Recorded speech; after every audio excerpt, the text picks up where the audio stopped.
tous, vous regardez Réseau Car et aujourd'hui on va rejouer le classico le plus dingue. Personne n'est prêt, pas même moi, calmez-moi. À tous les haters, commencez à faire chauffer le clavier, on attend tous vos commentaires car aujourd'hui, oui, nous allons comparer le Mercedes classe A face à l'Audi A3 Sportback. Les compacts premium du peuple les plus aimés et les plus détestés et donc les plus vendus dans leur segment.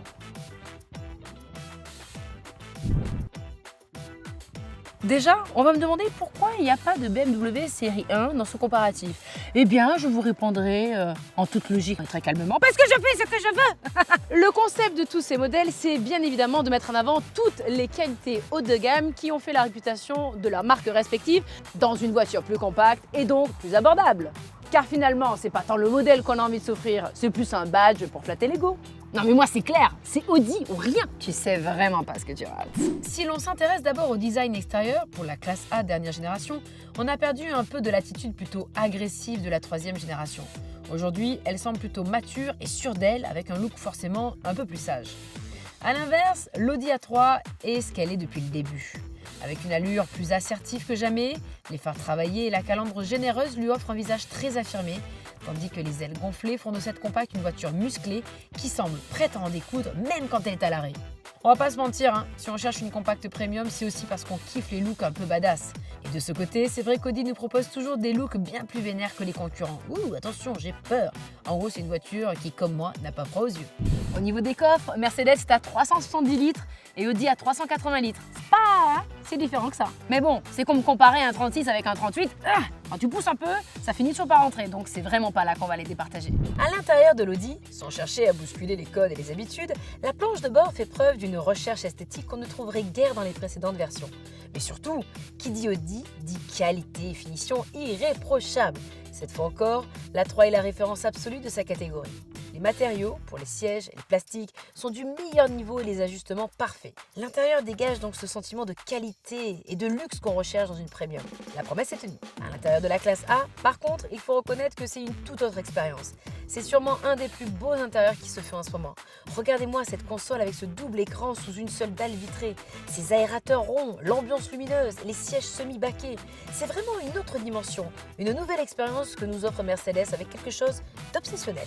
En ce qui concerne la technologie, que ce soit par les phares LED intelligents, les aides à la conduite les plus pointues ou le système multimédia hyper connecté, on est tout de même dans un mouchoir de poche. Audi et Mercedes ont toujours été à la pointe de l'innovation. C'est également vrai pour les tableaux de bord numériques, avec un si grand nombre d'affichages différents, tant par le style, le design que par les infos affichées. Cependant, s'il fallait vraiment distinguer la technologie d'un des deux modèles, j'irais vers le Mercedes classe A de 4e génération, en raison de son système MBUX. Mercedes-Benz User Experience, en gros, c'est une commande vocale qui fait ce que tu dis. Est-ce que tu peux mettre la clim? Ah, super! L'espace à l'arrière n'est pas le point fort des compacts. Chez l'une comme chez l'autre, faut pas être claustro. Ici, on est dans l'Audi et là, je vais me télétransporter dans la Mercedes. Wouh! Et là, on est dans la Mercedes qui est un poil plus confortable de 8 cm. Bon, c'est Mercedes qui a insisté, bon, 8 cm quoi. Comme on dirait, l'Audi A3 en a sous le capot. Hormis du 100% électrique, il y a tout. Du plus éco-responsable au plus déchaîné. De l'essence jusqu'à 190 chevaux, diesel jusqu'à 200 chevaux, hybride rechargeable 204 ou 245 chevaux. Et bien sûr, les versions sportives S3, RS3, 400 chevaux. De son côté, cette classe A est proposée en essence de 110 à 224 chevaux, diesel de 90 à 190 chevaux et même en hybride rechargeable de 218 chevaux qui vous donne une soixantaine de kilomètres d'autonomie électrique. Et enfin, on ne fait pas une voiture à ambition sportive sans une version véritablement sportive. Avec le modèle A45S, on atteint la puissance de 421 chevaux.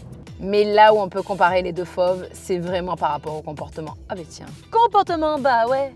J'ai dit comportement, bah ouais. Je suis dans mon comportement, bah ouais. Ben ouais, et alors il y a quoi? Je suis bien dans mon Audi, moi. En fonction du moteur qu'elle a, le sentiment qui prédomine finalement, c'est de la légèreté. Jamais le modèle ne semble être sous-motorisé. Au final, ce qu'on peut dire, c'est que l'A3 est vraiment sécurisante, elle est rassurante, on a vraiment envie de partir à l'aventure avec elle. Mais bon, on sent quand même qu'elle a un petit côté sportif que la Mercedes n'a pas. En ce qui concerne Mercedes, avec l'actuelle classe A, le constructeur a réinjecté dans le modèle ce que l'inconscient collectif associe à la Mercedes, du confort et de la douceur. Alors, verdict de ce classico? Pas de surprise dans ce comparatif, Audi propose comme toujours une référence dans le segment des compacts premium avec un petit fond d'âme sportive. Alors, Pourquoi hésiter? Chez Mercedes, nous n'avons pas les mêmes valeurs. Nous aussi, on a du caractère. Mais j'avoue qu'on est plus dans une expérience luxe, calme et volupté.